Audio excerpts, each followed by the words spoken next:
Hey, what's up everyone? It's Duncan from Overland Journals and pretty stoked because today is the start of a brand new segment called Subscribers Rides or Subscribers Rigs featuring a subscriber's 4x4. Now, we all love our fourbies. We treat them like our own family members. We kit them out and make it personal. It's almost, a personal statement, so to speak. And the rest of us in the community will love to know about others' rides. So this whole segment is dedicated to you and your rides. Now, today's video will be featuring a Land Cruiser 105 that belongs to one of my subscribers in Melbourne, Victoria. We'll get chatting to him in a moment. Before we do that, if you'd like to get your ride, doesn't matter wherever in the world you are, not just in Australia, if you'd like to show us your rig, please write to me at duncan@overlandjournals.com and let's get you going on that. If you're new to my channel, please hit that subscription button and the notification bell. My channel is all about sharing my experiences in overlanding with the rest of the community, and I bring out a video every single week. And if you think you find my content of value to you, please head on over to my Patreon's page, link in the description below, and buy me a cup of coffee. You get certain benefits for being a Patreon supporter, and it's highly appreciated. So go and check out my page on that. And finally, before we dive into the video, a few weeks back, I launched a community forum on my website. The whole idea behind that is to get community-driven content, information sharing. And as the numbers increase down the track, we'll have a wealth of information there for us to share in ideas, ask questions, and so on. It's a free sign up on my website, overland-journals.com, and head on over to the forum, the link in the description below. Well, let's get into today's video, the very first episode in Subscribers Rides or Rigs, a Land Cruiser 105.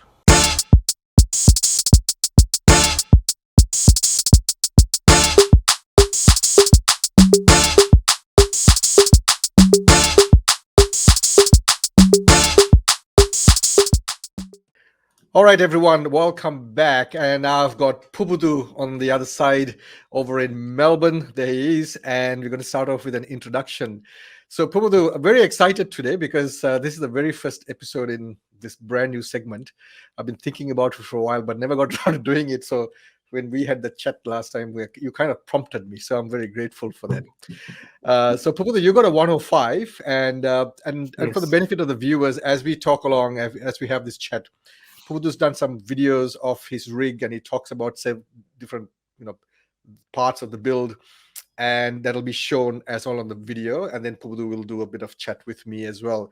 So Pubudu, if you can start off with a sort of an introduction of mostly your vehicle, like make, model, which would be pretty obvious to us when you see the videos, but also year of manufacture, and if you don't mind, how much mileage it had done when you got it, and also how much you have done since then, and so on. Yeah, it's a Toyota Land Cruiser 105 series. It's the earlier model of Land Cruiser 100 series. So it got the live axle. It's a petrol. When I bought it, it had done 320,000 kilometers on it. So since that, so I had it for more than almost 5 years now. So Yeah. I've done about 40,000 Ks since I bought it. And because of this COVID, I had to park it in the garage for like 1.5 years now. So it hasn't done that much in the last 1.5 years. So that's why it's still in that 300,000 kilometer mark. It hasn't gone over that 400 kilometer mark, 400,000. Yeah. Well, I mean, the Land Cruisers, we all know they're legendary for their reliability, so they will probably give you a good more mileage. Yeah, the only Easily. problem I had was I had to redo the engine head because it Right. had gas when I bought it. It's a common problem with these ones when you're running gas that you had to get the valves done. Right. So that means you have to get the head reconditioned or put a brand new head. So I Yeah. went on with reconditioning my existing head. Right. It's pretty Yeah. much the head is brand new, but the bottom's still the old one. Yeah, I think that's a problem with the gas, isn't it? Because I think that certain amount of, from the little I know, I'm no expert. You need a little bit of that, lubrication that has to take place. Yes, Uh, my one didn't have that flash loop valve lubrication uh, setup installed, but I think because of that, it had like burned and the valves got crisp, and there was a piece missing when I took it out from the engine. right. So it was just one valve, but I had to do the whole head. Yeah. But at least you got peace of mind now because you got a brand Yes, new head in there. yes, And because of that, now it's really economic. I mean, not really economical, but yeah. it's very economical than before. Yeah, I can imagine. And actually, while you were talking, I flashed a picture of the before and after Yes, for the benefit of the viewers. It's chalk and cheese actually in terms of looks. It looks beautiful. So that's fantastic. thank you. Now, another question, and I get asked this a lot as well because I also have a petrol 80 series, as you know. Yeah. In your case, was there a particular reason you went petrol? At that time, when I was looking in the market, there was diesel ones were like double the price of what I paid for this one, and I didn't have the money to afford a diesel one. Plus, most of the ones that time was like more than 400,000 kilometers on them, Yeah, which was in the market. So I thought maybe I'll go for the least amount of kilometers. Plus, because of my budget, I went for that. I got this one from a dealer down in Melbourne. He so because I was getting it from a dealer, he gave me 2 years warranty, which is basically no use. But yeah. still, uh, with roadworthy rego and all the paperwork done, it was a drive away price which I couldn't just go past. So I Yeah. just went on for it. Yeah, that's the thing because even with me, I initially started out looking for a diesel, and then I stumbled upon what I have now, which is a petrol, Yeah. and the price difference was just enormous. Yeah. And I kind of uh, worked it out because if you kind of factor in uh, from the savings point of view and then the amount of fuel it's going to buy you as Yeah. compared to what you have paid for a diesel, Yeah. it's a bit of Plus, because of the service intervals and the service cost that you're gonna get when you buy a diesel, I think it's pretty much the same comparing a diesel and a petrol. absolutely, especially if you're doing touring. I mean, it makes perfect sense. Yeah. But anyway, so let's get down to it. So what I'm gonna do is let's start with the front and work our way around it. And I'm gonna play one of the video clips. So for the benefit of the viewers, Pubudu has already done some video clips, him doing a talk around the 105. So we're gonna play that, and then I'll ask Pubudu a few questions and have a chat with him. So It's a Toyota Land Cruiser 105 series, petrol, automatic. I bought this one stock and I've made it up to all my requirements as a touring vehicle, not like an extreme off-roader. So, but the modifications that I've done are mostly in a budget kind of situation where not that very expensive, but still, end of the day, that gets the job done. Let's start with the front. So for the stock vehicle, when I bought it, now I've added an aftermarket bull bar, a winch for extra security when I'm off-roading or touring, and lights, extra lights for that occasional night driving, which I'm not that much keen in doing. But these lights, one's a spot and one's a spread, they give me enough light to basically get to the campsite or when I'm starting early in the morning. Plus with these ones, I've added an LED roof light bar on the roof, so it gives me a good spread, but not that much distance. So while we're at the front of this antenna, it's a RFI antenna for my mobile phone signal booster, and that one is for my UHF. And when I talk about my roof rack, I'll show you there's another UHF antenna where I use as a secondary. and then you're quite right because if you're doing touring, you don't really need a whole lot of modifications because what you've done is, I think, pretty sufficient. But Yeah. going by that clip, I just wanted to find out. I'm curious. The mobile phone signal booster, because I've got one too on my 80 series. How do you find it? Do you find it useful, or how effective is it? Basically, the theory is that if you have if the transmitter of the mobile signal is at the edge and the antenna you have can pick up that little bit of a signal, it gives that a little bit of boost and give you that extra bit. But if you're out of that range, there's no point having that. But I used it for that just in case moments where you have to like have that little bit of extra, because I had a really bad experience when I went to Eildon for camping, where I had to go and find a camping spot. Then I had to come like 5 or 6 kilometers all the way back to Eildon town to pay for that campsite. So that's when that happened. That's how I got the trigger to I need to have something like this in the car. Yeah, So that's if I had that, I would have just saved like another 2 or 3 kilometers. I could have stopped. yeah, that's quite true because Yeah. yeah, even my the one I've got, it's yeah, it just I found it works roughly about 7 to 8 kilometers after the sort of the signal sort of Yeah, becomes this one doesn't have a powered up booster. This is right, just the antenna and the holder. So I right, didn't spend that much money on it because I know that when there's no signal, that means there's no signal. No matter what absolutely, you have, you don't have anything. So yeah. I didn't want to spend that much. So I just bought a good antenna and a good holder for it.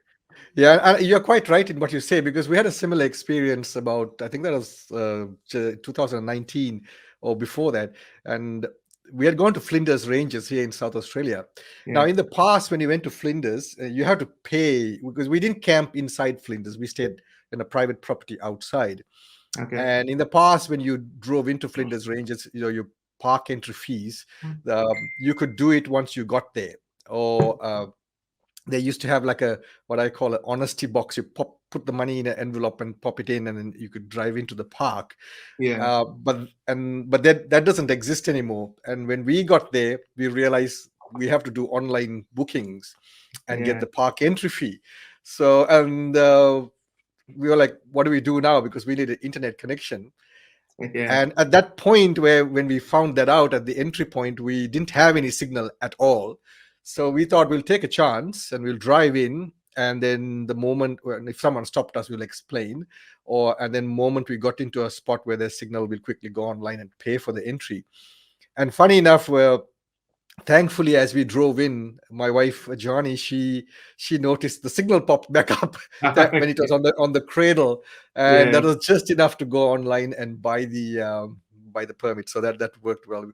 Yeah, so Yeah. there'll be occasions like you said. Yeah, Yeah, for us even the next morning, the park rangers rocked up to the campsite and asked for permits. there you go. So lucky I did the drive. Yeah, absolutely. And Yeah.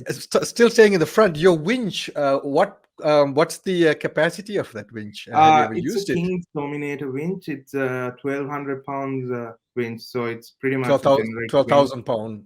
Yeah, Yeah, that's pretty much what I've got as well. yeah. Have you ever used it? I've used it on few my no, I haven't recovered any four-wheel drives, but in some car parks and all, I've recovered some cars where All they've right. thrown into drove into ditches and stuff where they got stuck. Yeah, and it's a pretty good winch. I mean, there's so many out in the market, but I've Yeah, had that for over a while. Thankfully, so far I haven't had a need to use it. yeah. And Only thing I do with it is time to time I pull it out halfway and put it back in. That's about it. yeah, same So here. Yeah, like general maintenance, I do that and I make sure that it's working. yeah, yeah, So yeah, yeah. That's important. Absolutely. Yeah. yeah. So excellent. So that was well, the bar work and the front of it. So now let's head over to the roof, and I'll play that segment. So moving further down to on the vehicle, so I've added a roof rack. It's a King's flat rack. To the before talking about that, let me show you one other thing. This is the secondary UHF antenna I talked about. It's a 2 dBi antenna which I use when I'm in hilly country. So now moving back onto the roof rack. On the roof rack, basically I used it to mount all my camping lights and my roof mounted light bar. So as for my camping lights, I've used a remote control switching mechanism, electronically switched, to light up my. I've had it for like 3-4 years now. Still, it's working fine. And it's not in the cab. The unit itself is right underneath the roof rack, just right near the lights. So moving on to the other side of my four-wheel drive, on to that roof rack, I've added a king zoning, and even on this side I've got camping lights, same switched from my remote control. I really like that remote controlled idea. That's so much convenient for the lights, isn't it? Yeah, earlier, before that switch, I had toggle switches right near the lights. So I Yeah. didn't have the switches inside the cab. They were right near the lights under the roof rack. So I could just roll down the window and put my hand out and switch them on. So that means I don't have to have a lot of wires coming into the cab. What I've basically done is get a wire from the battery and up to the roof rack. It powers Yeah. up all the lights up on the roof rack. So it's That, one wire, job done. yeah, I know. That's so convenient. Yeah. I wish I had known about that when I did mine. Now, when you use the remote, Yeah. does it light up both sides, or can you No, do the one? remote control has 4 buttons, A, B, C, D. Right. So it has 4 outputs. So you can either keep them always on or always off, kind of set up in the circuit. So the remote control has 4 buttons, so you can have 4 circuits separate. So Oh, what that's I've done is fantastic. on the roof, I've got left, right, and back camp lights. Right. 3 circuits. Fantastic. Yeah. Now, in case of redundancy, like let's say for some reason, let's say you lost your remote or something while you're out there, do you Yeah. have any other way of switching it on? For that one, I don't have, but I have a spare remote for that I Yeah, okay, right. keep in another place. Yeah, yeah, Yeah. problem solved. So that's cool. But But that was but such a cool. anyways, the remote I don't carry it out. Only when I only take it out when I'm at the camp, and I Yeah, hang it onto my keychain. that's So fantastic. other times it just stays in the car. Excellent. Yeah. Well, makes it's so like you said, it's so convenient even in the installation and the use. Yeah. And I wish I had thought of that because It was a really cheap unit. I got it from eBay, and I think it only cost about $23 when I got it those days. It came with 2 remotes and all the instruction. Nowadays, I've seen many people use that. There was another YouTuber who had used it in his four-wheel drive for this exact same purpose, but he got it yeah. inside his four-wheel drive. Right, right, yeah. Yeah, For that kind of money, the value you get back, it's just enormous, isn't it? yeah. And you said you've used it now for what, 3 years? 3+ years actually. Yeah, fantastic. And that's so cool because you could be sitting by the camp, and for some reason you need light. You just have to flick it, Yeah, and you got light. that's pretty much what we do when we go to camp. We have the lights on when we are cooking.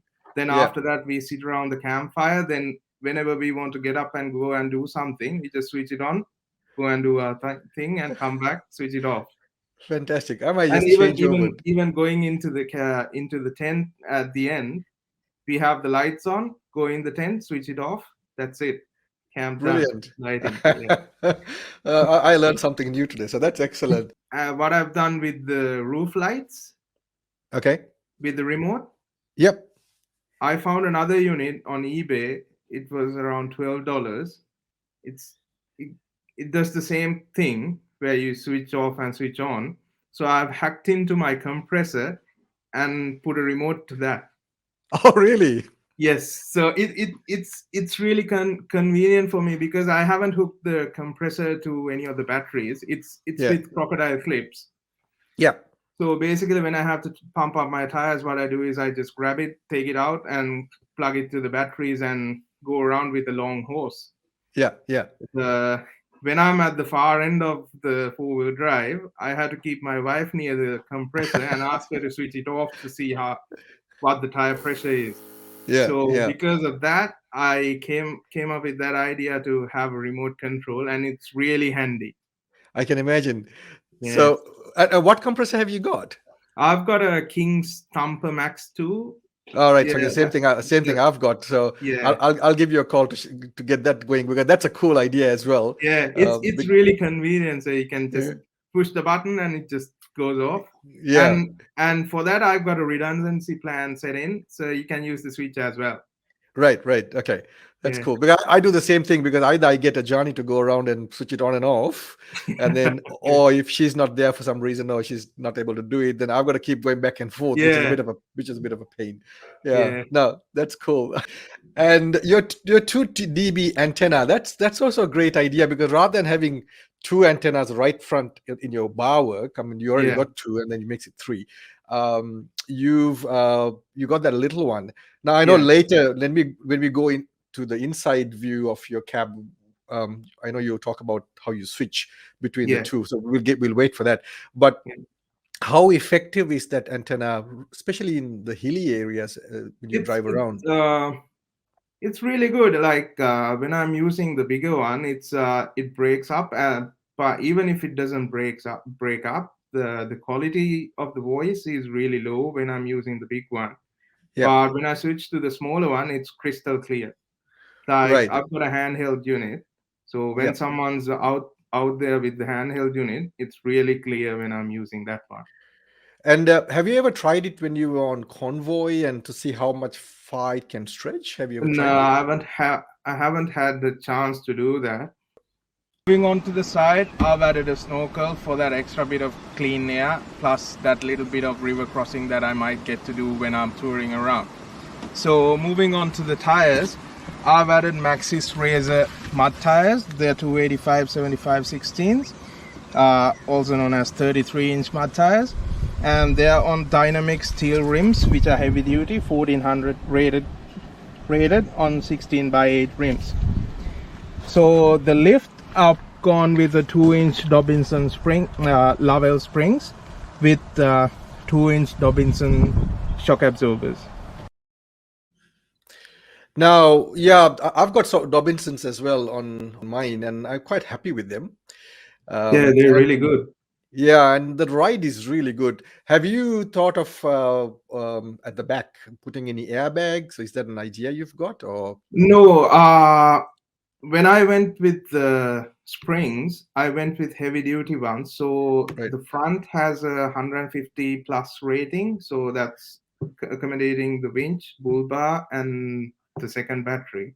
Yeah, At the back, it's a constant 500. It's overkill, yeah. but the stock springs I had when I filled up my petrol tank and the gas tank, the back used to sag like I had fully loaded back. So that's why I went with the really heavy duty coils at the back. So Yeah, 500. And when I'm fully packed with two petrol tanks now and with yeah. my water and everything else, it's perfectly straight.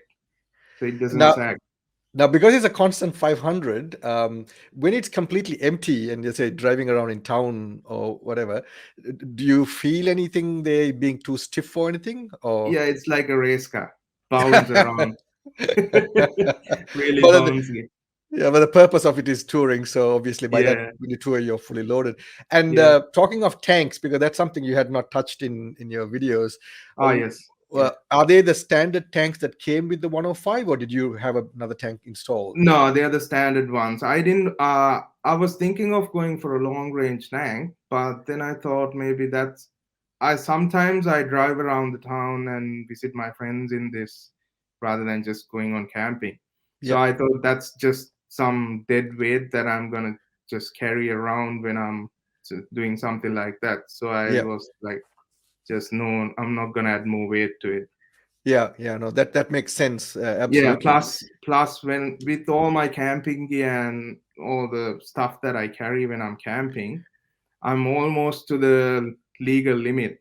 I don't Yeah, have an engineering certificate for this one, right. but still I think it's a GVM upgrade package with the springs and brakes that I've done.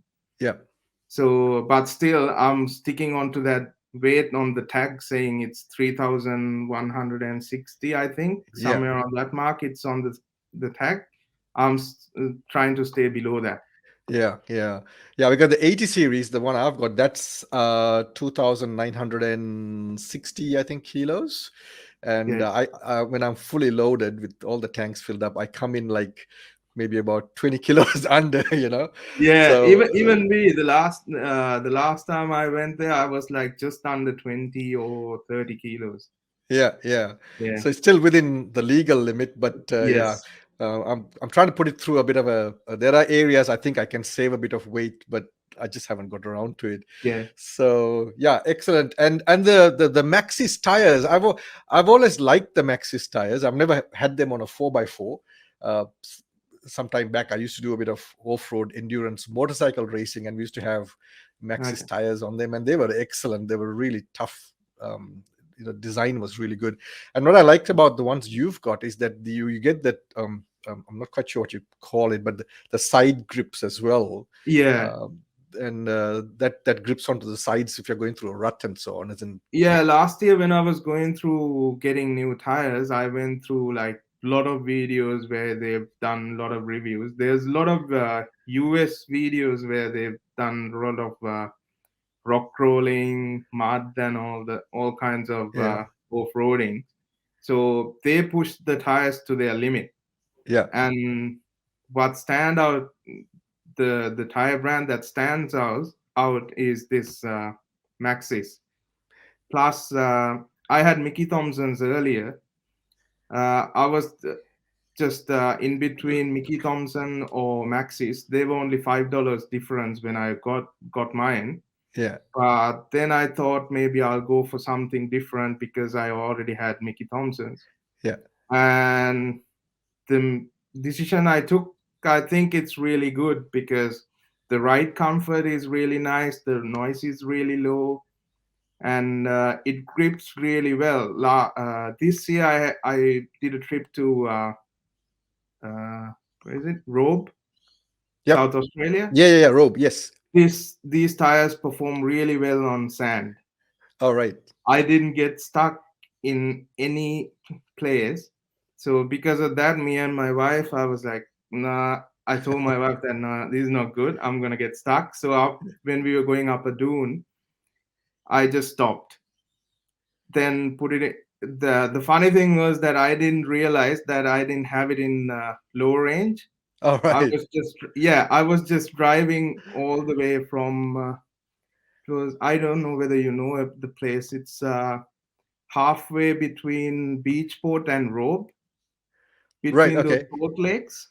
Right. Okay. Yes, I think Yeah, I we went might. to the Yeah. beach. Yeah, we went to the beach and got the coastal track, I think, as I remember. Yeah. Yeah, right just about 2 or 3 kilometers back from Robe, I realized that I was in just high range and nothing switched on in just drive. Excellent. So when I Yeah. got stuck, I put it into four-wheel drive, just idled, and it just popped up from the ditches and just drove off. Oh, fantastic. I mean, Yeah, that's the whole thing, isn't it? You can have the most powerful 4x4, yeah. but your If make you or if you break don't is your know how to tires. drive, then Yeah. you're stuck. That's it. Absolutely, and you need Yeah, good tires. And I think I've got Mickey Thompson, what they call the Deegan 38, not yeah, 38 inches, but it's just a model yeah, name. yeah, And I've been very happy with them. But when the time comes, I think I'll give Maxis a try because I quite yeah. like the design and the tread patterns. Yeah, And how they're many? really low on noise. That's Yeah, the main okay, thing I like. that's the thing And I want. on tarmac, it's really nice. I had Cooper ST Pros before. Yep. These ones, all-terrain tires, they were noisy, but this one for a mud tire, really quiet. Oh, right, excellent.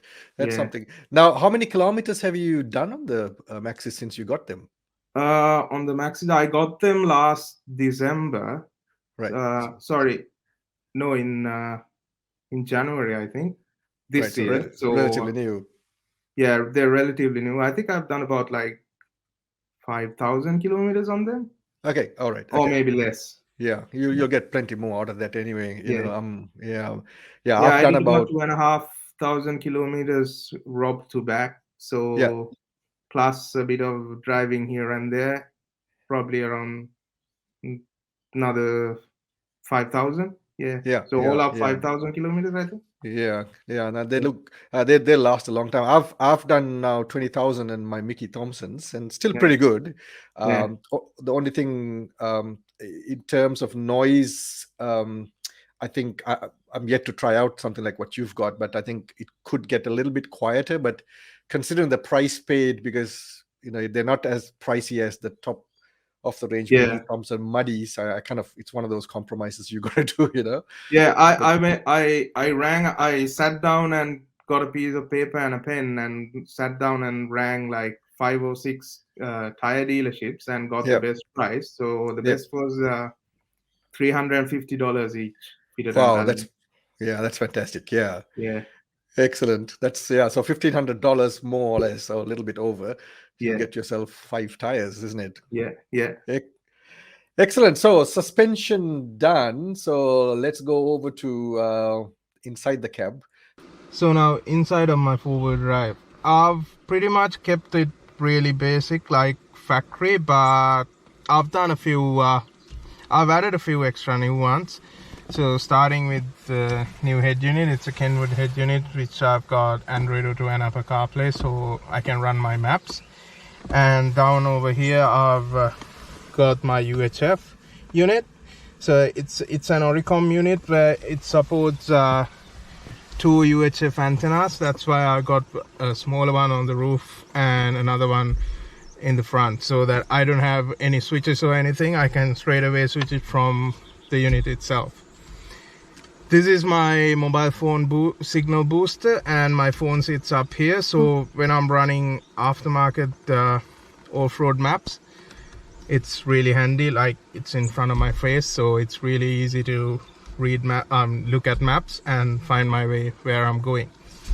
And I've upgraded the steering wheel. This is from another Toyota, so that I can control my head unit, just basic stuff, forward and reverse for music tracks and volume up and down and answering the phone.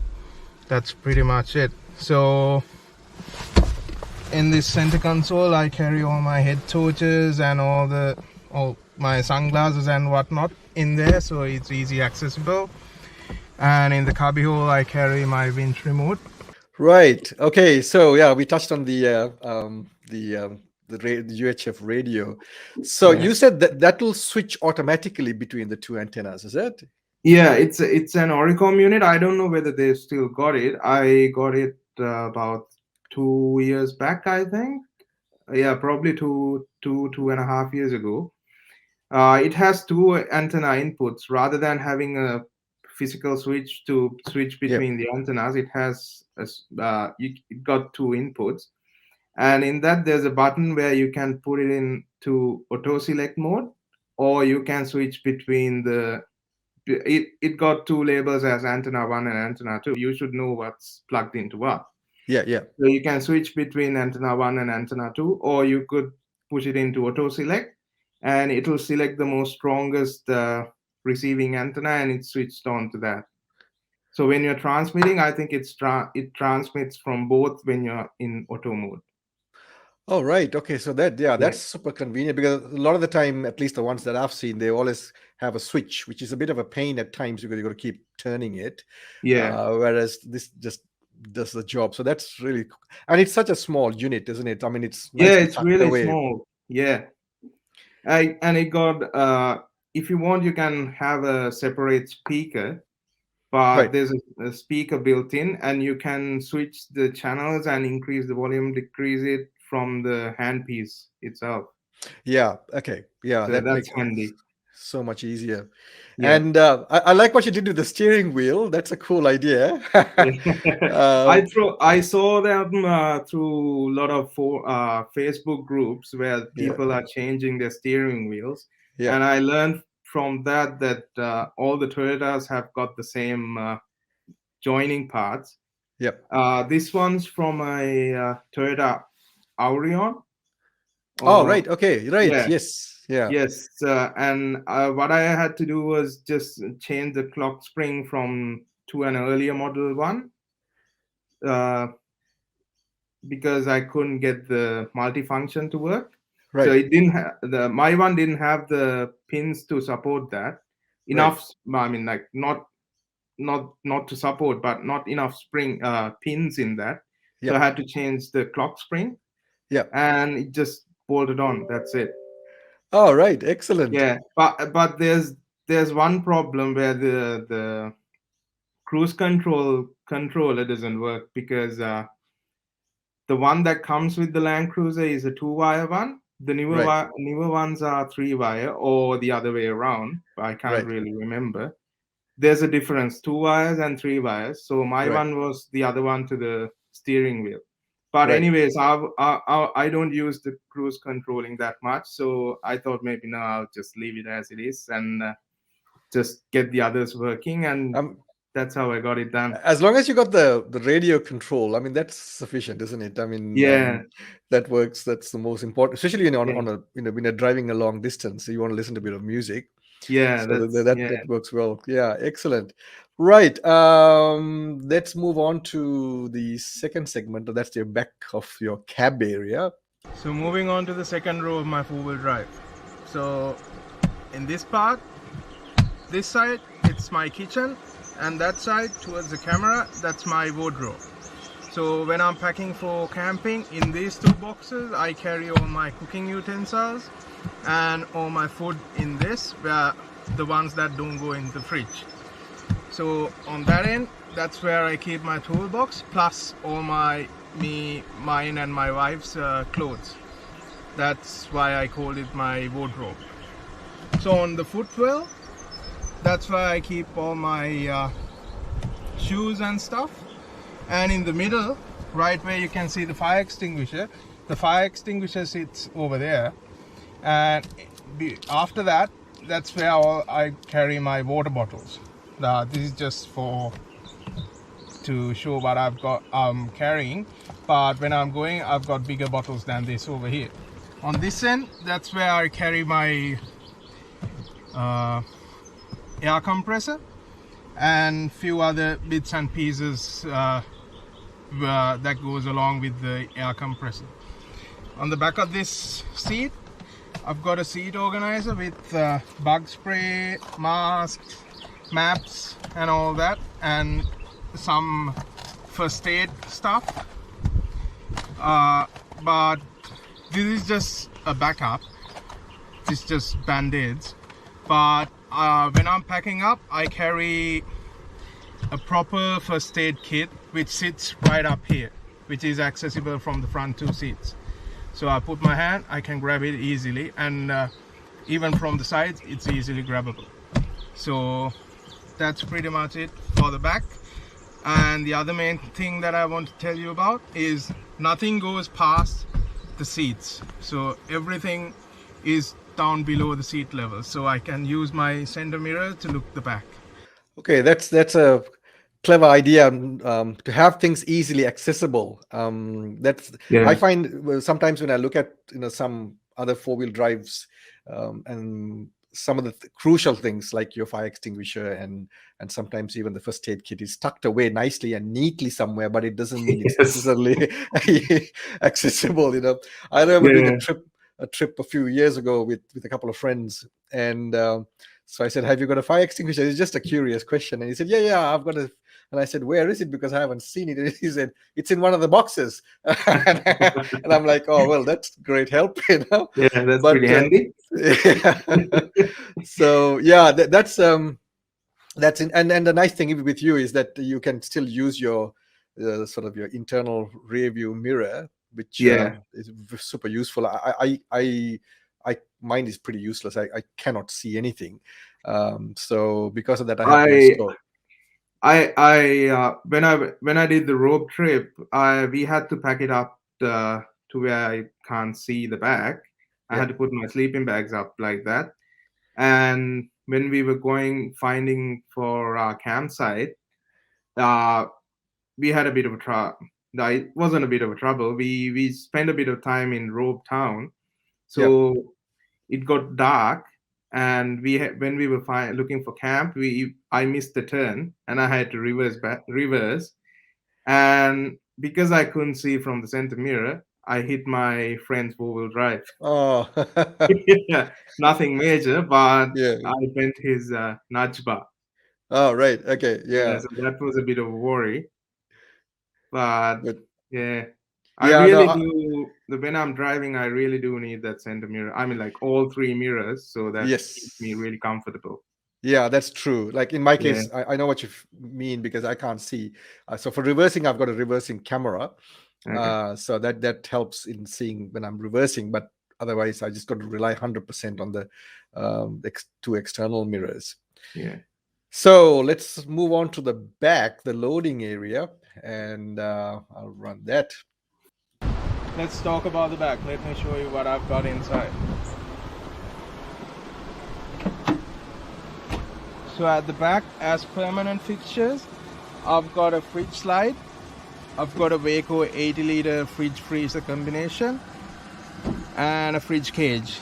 That's pretty much it. When I'm packing up for a trip, I normally put all my spare parts for the car into one of these containers, and I push them back like so, so they don't have any interference with any other stuff, because spare parts, that's not something that I want all the time. So moving on to my water supply, I carry something like this. This is from Coles. It's a 10-liter can. You can get it either from Coles, Woolies, wherever, or you can get something out of Super Cheap Auto or anywhere where they're dedicated jerry cans for water. So why I'm carrying these ones, if something happens, worst case scenario, if something punches one of them, so it's just one, so I'm left with the rest of them. So depending on how many days that I go out, I carry up to 5, 6, 7 cans of water. So that's the other one that I push to the back. So for my cooking, this is what I've got. This is a Gasmate butane can gas cooker from Bunnings. This is what I use. Earlier I used to carry a proper butane gas tank and a two burner stove. It came to the fact that I pretty much didn't have enough room for the gas tank, plus because of the concern of weight, I switched into these, and very convenient than the gas tank and the two burner stove. So for the rest of the packing, what I do is I've got a Kmart tent. I put that on. Before that, I've got a sleeping mattress. I put that underneath because that's something I pull it out after setting up the tent. So I put that down. Then I put my tent. Then I put all my camp chairs, and I've got 2 stretcher beds, so I put them on. That's the second layer on top of all of these. Then after that, I put my sleeping bags up. So at the end, for that certain situations where I need a recovery, I have my recovery gear in this bag. So I keep it like this, right at the end, and close the door. Whenever I'm in that situation, I can just open up, just grab and put it back in the bag when it's dirty. Right. Okay. I see. The first thing I noticed was you haven't gone for drawers. No. Are you intending to go drawers, or you're going to just keep it that way? No, I'm just gonna keep it that way. I was Yeah. looking at getting there's a kitchen, camp kitchen set up in BCF, XTM camp kitchen they call it. Right. So I was thinking of getting that, but still I'm thinking of it because my fridge, because it's a big one, it's a bit Yep. too high. It's a little bit harder for me to get stuff out of it. So if I put something a bit taller than underneath on that, so it's gonna be a bit of a problem. So because of Yeah. that, I was thinking of not getting it.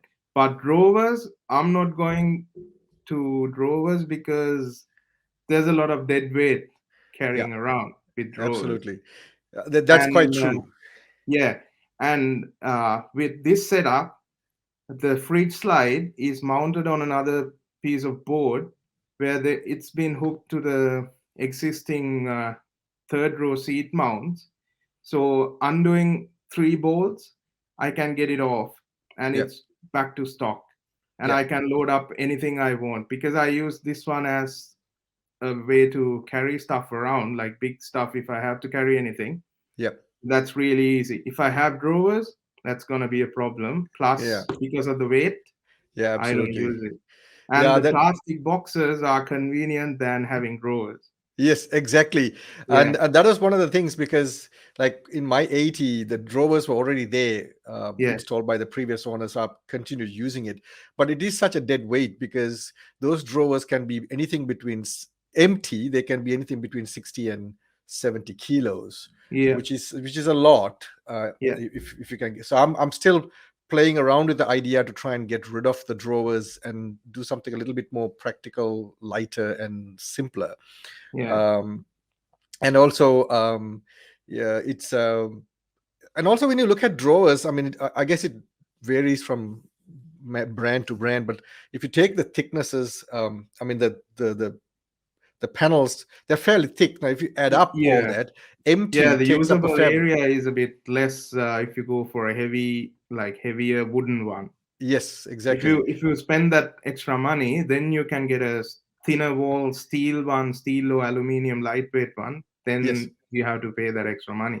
Yeah, yeah, exactly. Yeah. And I've also got the problem. It's a lot worse in my case with the fridge because it's on the drawers. You slide it out, and it's Yes. really tall. My wife, Yeah. she cannot reach it at all, and even if she could, she just refuses to. Yeah. So I looked at the drop down fridge slide, and I just didn't want to do it because Yeah, one, they're the really cost, expensive. and Yeah. they themselves are bulky and adds Yes, more and they're weight. very heavy too. Yeah. Yeah. So I've learned to live with this one for the moment. I went down to I think it was either Bunnings or one of these hardware stores, and I bought a stool. I think it it was like $15 or something, and I stand on it and pull stuff out, Yeah. which is not the most convenient way to do things, but it works for me for the moment. Yeah. But I am working on something to try and get rid of the drawers altogether. Yeah, I've got one of Uh, my mate who's got the same setup as you in his yeah. Land Cruiser 80. Whenever he wants to get into the fridge, he climbs up. Yeah. He gets onto the tow bar and then pulls whatever he needs to Yeah, take yeah. out, and just gets down again. Yeah, yeah, no, no, Yeah, I know the feeling. So, so that's one of those things. Yeah, and then I like again, I like the way you do things because you everything is like your recovery kit. It's very convenient. You can just grab it in a rush. yeah. That's a cool idea. And Have you? in the video, I just wanted to make a few adjustments. Like I mentioned that I was using a butane can. It's not butane. It's propane, I think, and Yes. Yeah. it's a regular barbecue gas tank, gas Yeah. popper. So I've got a bigger one. I had a bigger one which I Yeah. used at home. So that was a big uh, chunk of thing that I Yeah. had to put it at the back. So that's why I went with smaller gas burner Yeah. stove. It, And plus, it saves a lot of weight and it just packs up really well. yeah, The and small I would area. gather that when you travel, it's just the two of you. Yeah. So that kind of a stove is good enough for two people. Yes. I mean, we carry a two burner, but still, I mean, we before that we had a single burner, and we kind of got away with it. It was, I mean, when we travel, we are not the we're not the biggest of fans into cooking. I guess we are lazy, but we carry these pre-packed meals and we just warm it up Okay. and eat. Me and my wife, when we travel, we become like it's not nice to say, but we always eat meat, a Yeah, lot of yeah, meat. yeah, yeah, So no, anyways, whatever we cook, it goes in one pan and come yeah, just one pan wonders. That's what we do. yeah, We use yeah. one pan, that's it. Yeah, it's convenient, isn't it? I mean, that's the thing. We've gone a step further. I mean, we eat just about anything, but we've got it's purely out of out of laziness. So what we do is we prepare all our meats and whatever, and Yeah. turn it into a meal, and then we portion them out to each meal, and then Okay. vacuum pack them.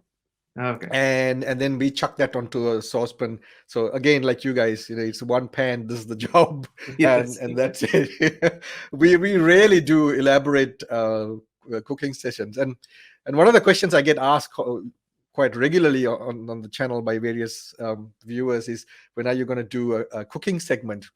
And Okay. and whether we do any, like, sort of South Asian cooking. And I say, look, we're not the cooking people, so don't expect it.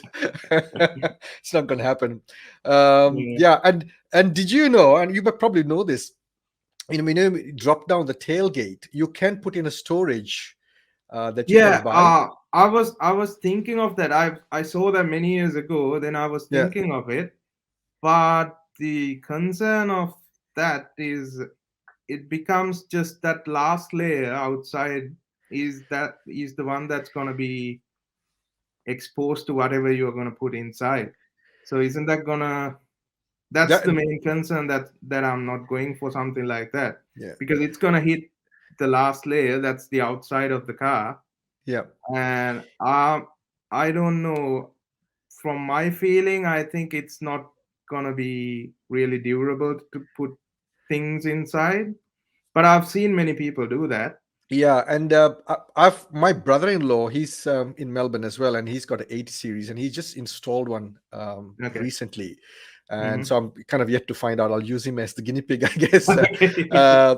But from what I gathered, it's coming from a Aussie company. I think it's based in Victoria, and Yeah. you actually get it as a complete tub, if that makes Ah, sense. okay. I didn't know that Yeah, there was another layer. I mean, like a back yeah. layer for it. Yeah, so this Okay. particular one he's got, it's like I said, this is what I've gathered. He just had it installed literally a few days back, and it's like a tub with a lid, and so Yeah. you can pack your stuff in there. So it does have that extra layer. Ah, yeah. I didn't Um, know that there was a lining yeah, before the metal. yeah, Okay. I'll try, and I'm trying to convince him to come on for the next or one of the episodes, so Okay. we'll get to see how it works. But he Okay. said it was very easy to install, Uh-huh. and surprisingly, it had worked out under $500 for the whole. And it was Okay. Yeah. from the pictures I saw, it was very good construction with little struts as well. When you open it, it holds the lid up. Ah, okay. It's pretty good. So I'll keep you posted. I'll post on the All right. channel Thank as you for well that. once we get to know. Like I said, let Yeah. him be the guinea pig for a while, and we'll work Yeah. it out from there. And for the tailgate, I was thinking of getting maybe a what do you call an aluminium plate to go on Yeah, that carpet, or just yeah, take the carpet off and just put the aluminium, so it's really convenient. yeah, Because one time I had to pull the car onto the side of the road and cook our lunch, yeah. and the stove, it was when it was getting hot, it was putting that heat under All right. to that carpet, so I had to keep a few other things underneath and keep the stove warm. Yeah, but So that yeah, that was a reason that I came to that conclusion where I need to get an aluminium plate or a metal yeah, sheet if you under get it. one of those food grade stainless steel plates, that will work. I mean, you can, even if Yeah, you don't do it a food prepping, and yeah. perhaps what you could do is you get two pieces and you put it on a long hinge. You Oh can yeah, actually like you open it have out. done on your four-wheel drive. Yeah, Yeah, I've seen it. Yes. I should have gone aluminium food grade, but stainless steel. But I had some wood and marine carpet lying around at home, and I thought, well, might as well put it to good use. So that's what I did. But Okay. I still can pull the carpet out and put a um, Yeah. Plus with all the setup, that the tailgate cooking was just that one occasion where I just yeah, had to do it. But yeah, normally when I go to camp, I carry two Kmart folding tables.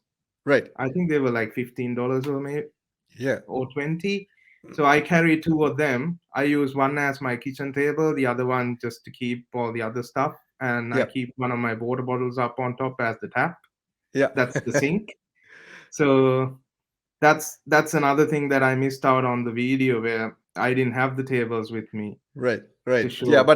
but I think you get a good idea of what you're talking about. And that's the thing, isn't it? It's simple and practical. That's Yes. basically what you want. Yeah.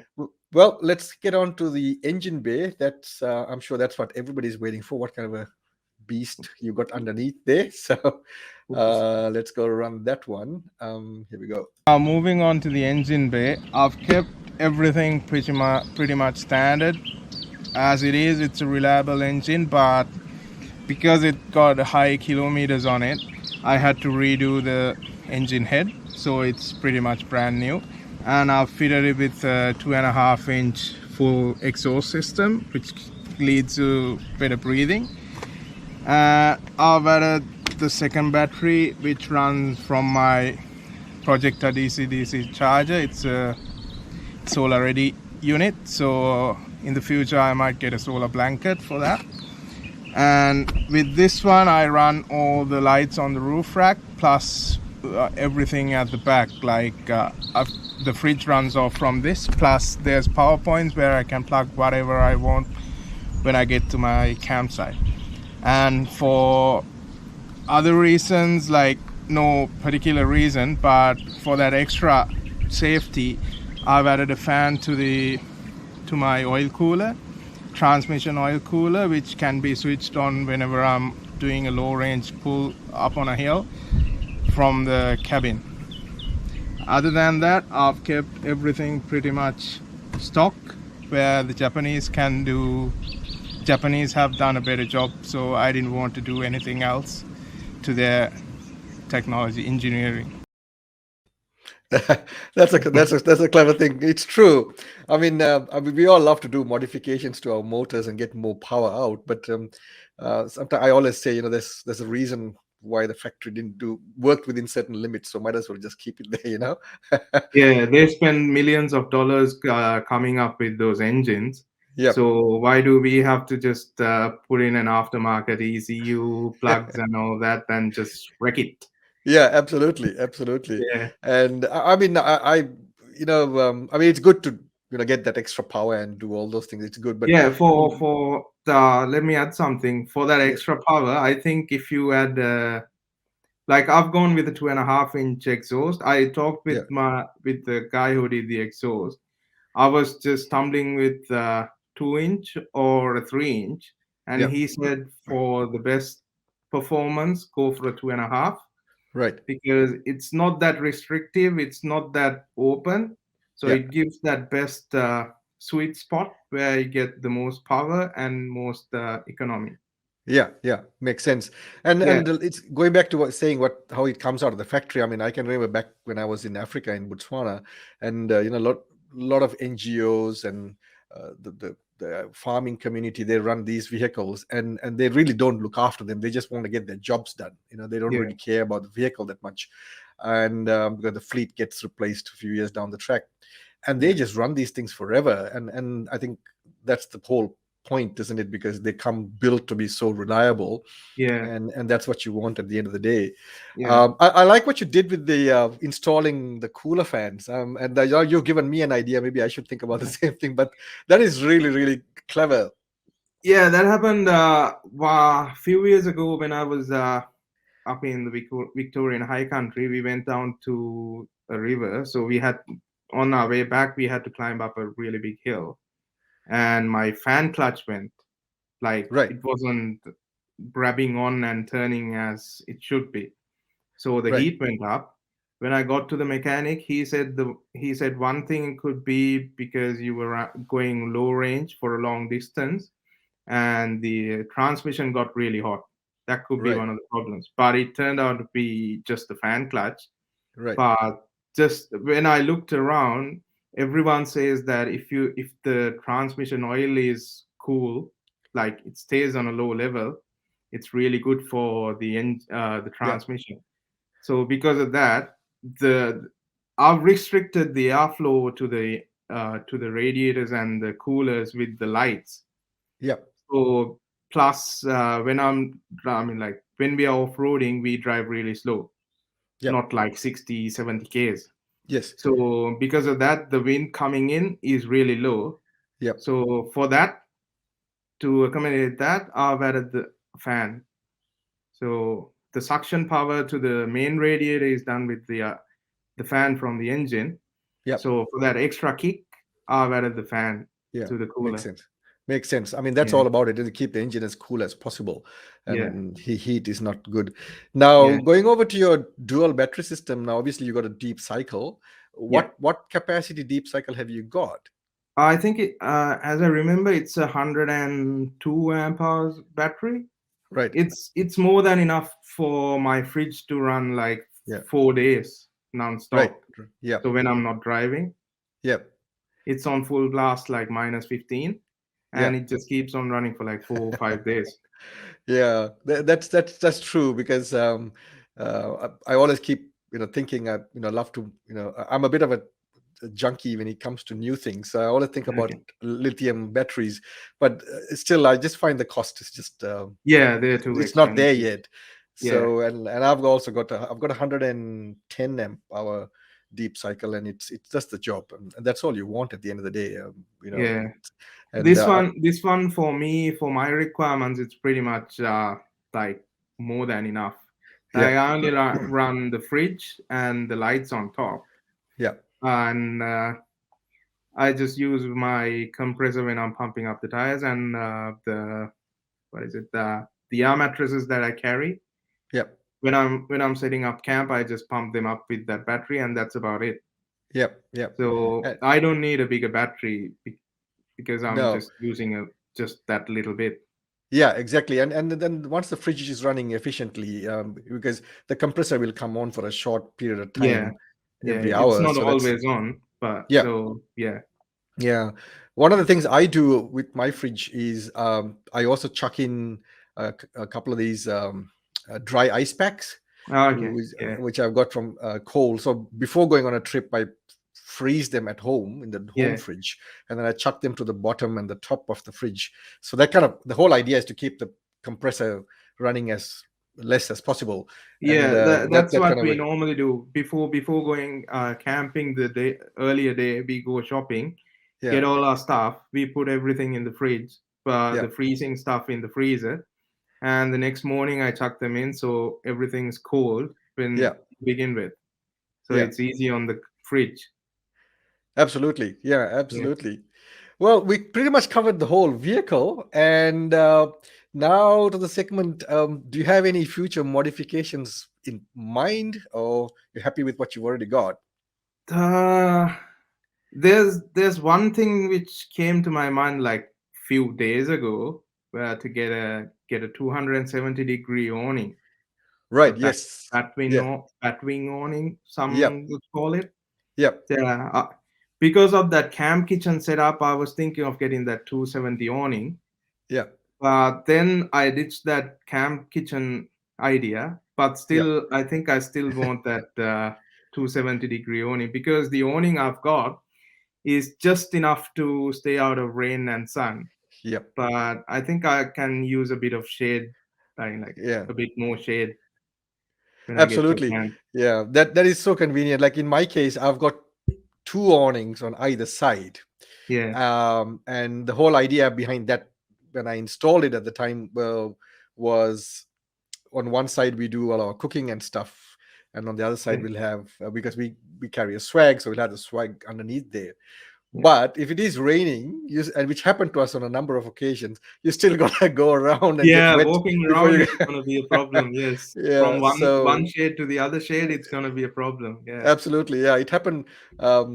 Yeah, a number of times it happened, and so we were Normally, like normally, cooped up. normally with this setup, what we do is when we go camping, like if I go with some other mate who got the same kind of awning, most of Yeah, my friends they've got the same kind of awning.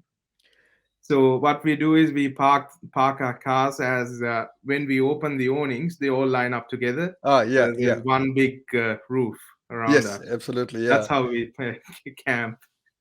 But then if you got two vehicles, it's both got the 270, and you line them up, you got far bigger footprint of shade. Yes. Yeah. Yeah, oh yeah, that's something I'm also thinking about. I think Yeah, I think that's a eventually, good, that'll be a good investment if you get something like that. That's why yeah. I'm thinking of getting something. And they're also so much easier because you just flip it around. Yeah, Whereas there's, with the others, you got to roll it out and roll it back in, which is not yes, yeah. always. Yeah, I find it really hard. I mean, like for a single person to wrap up what I've got yeah, is really hard. My one, yeah, if you don't wrap it up really well with no creases, yeah. you can't put the cover back on. I've got It the same becomes too problem. big. I've got Yeah, the same problem, and sometimes yeah, it's fun and games because, like, I would be on one end and Ajani would be on the other end. We'd be rolling it, and somehow we go Yeah, out the of same deal sync. with us. Yeah. Same deal with us. And then we end up in an argument, and then and then Same, we get it done same. again. So yeah, eventually make life a bit easier. Yeah. And and your favorite camping trips. What have you done so far? I mean, the top three. Let's put it that way. Top three. I can't think of three, but I'll talk about what I've But done. Like, you have to put South Australia in there. Come on, I'm from South Australia. You got yes, exactly. That trip was really good. yeah, Like, we did it recently, like this year for Queen's birthday. I think, was it Queen's birthday? Yeah, Queen's birthday. I think yeah, we did it on April, I think. right. So it was really good. Like, the campsite was really good. It wasn't on the beach. We Yep. had to drive to a place called Bull Lagoon, if Yes, you yes. have heard Okay. of it. Yeah, yeah, yeah, Yeah, yeah, it was a really nice place. Like, really quiet. No people. There were people, but no. I mean, like, it was a really big area, so everyone was spread out. yep. That was a really nice place. Uh, the best I've done is, I don't know whether you have heard it, but most of Victorians know, in the high country, Blue Rag Range Road or track. Yes, yeah. Look, I haven't done a whole lot of traveling in Victoria, to be honest. Yeah, But I think a few years ago with my brother-in-law, I think I did that. I'm not yeah, 100%, but I think I did that, and that's beautiful country, isn't it? yeah. Blue Rag Range. So I've been to that trig point, and Yes. we went all the way to the other side to the river and figured out that it was a dead end. Yeah. And the sun was going down. So we rushed back up onto the top, and we couldn't go any further because the sun was down. Yeah. So we had to camp on the top. That was a really nice experience, I can and imagine. it was the best place to wake up in the morning. You must have got some amazing views. Yes, it was really nice. But Yeah. those days I didn't have a really good camera or anything to capture that moment. Like, I think I've sent you some pictures where I've camped over there. Yes, I did Uh, get. Yes, yeah. yeah, Yes, I did get them. Yeah, I'll yeah, be inserting them into the edit once we yeah. get it out there. But So that was the best thing. I've yet to take my wife on that trip because she was here in Australia, but she couldn't make it that day. yeah. So Um, yeah, that high, was high, the best trip. I would think so. Well, the high country is beautiful, to be honest. It's just a pity we haven't done enough of traveling in that state, Okay. but that's certainly in the bucket list for sure. And like I said, Yeah, I've got my brother-in-law there, so just a matter of getting. He's done a lot there, so travel with him. yeah, Uh, and the next one is, when I did the Snowy River uh, trip last right, December. right, It was right. just me and my wife, just both of us. We got into the car, four-wheel drive, at 6 o'clock, exactly as we planned, and we got to the campsite. No one was around. Perfect nice spot near a river, Snowy River, Yep. and perfect. Yeah. That was the next best one. That's something we miss here because South Australia is more a very dry desert country, so which Yeah, is unique in itself. yeah, But obviously, in Victoria, it's you get something completely different. yeah, And that's the nice thing about Australia because you can travel to various different climates and terrains. yeah. You just need the time and the money to do it. Yes, yes. and So the and Snowy River trip was really nice. Like, we found it out from one of my friends who did the trip, like, about a couple of months before we did it, yeah. and we just got there, and it was amazing. Right, We right. I didn't can take the imagine. route that they told us. We Yep, took another route, and it went to a private property. yep. Then we had to turn back and find another way, and it took us through a really steep hill, like, proper steep. In the wet, I don't think anyone could do it without the help of a winch. Yeah. So that was the very first episode of subscribers rides or subscribers rigs. Hope you enjoyed it. If you liked it, please give it a thumbs up. If you've got questions or comments, especially questions for Pubudu, leave them in the comment section below, and I'm sure he'll come along and answer them. Thanks for watching, everyone. If you'd like, I said, if you like your rig to be featured on the channel in this segment, please do write to me at duncan@overlandjournals.com, and head on over to the forum and join the forum, and let's get those conversations going. Thanks for watching, everyone.